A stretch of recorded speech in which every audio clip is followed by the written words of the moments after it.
Ukraine stretches into its third month now.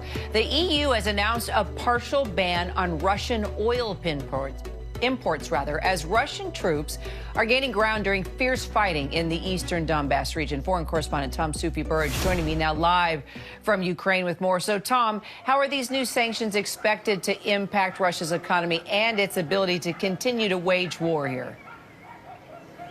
Kira, this is a big step forward by the European Union. Remember, it's a club of 27 nations. To get consensus on this is not easy.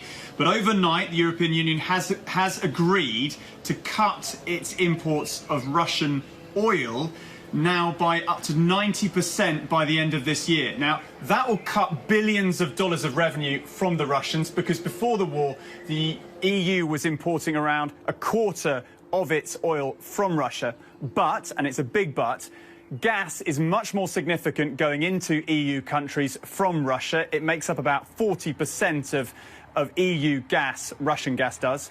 So therefore, that's the bigger challenge further down the road. Can EU nations, namely Russia, find alternatives and wean themselves off Russian gas too? And also, the White House is now saying it's preparing to dispatch these long-range rocket systems to Ukraine as part of the new package of military and other aid. What do we know about that, Tom?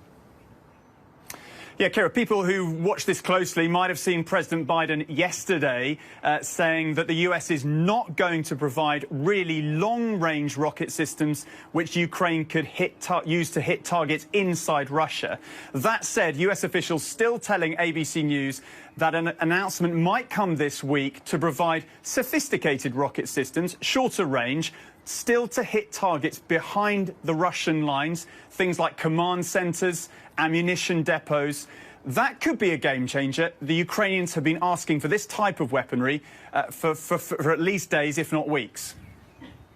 We're also, Tom, learning about this French journalist who was killed when the humanitarian convoy he was traveling in was hit by shrapnel from the Russians in the eastern part of Ukraine. What do we know about this investigation, as well as possible criminal charges now? Yeah, a really powerful story here, Kira. So we got news of this death yesterday.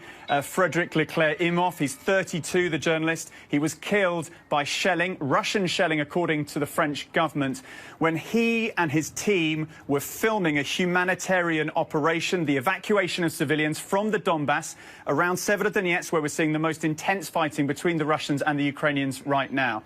What we've seen today is a Russian news agency called TASS basically accusing Mr. Imhoff, after his death, of being a mercenary, falsely accusing him, of course.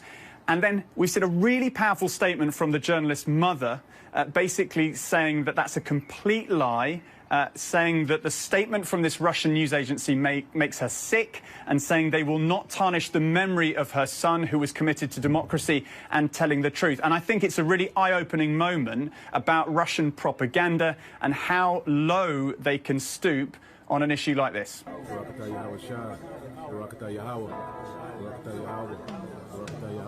whatsoever you shall ask in my name, that will I do, that the Father may be glorified in the Son.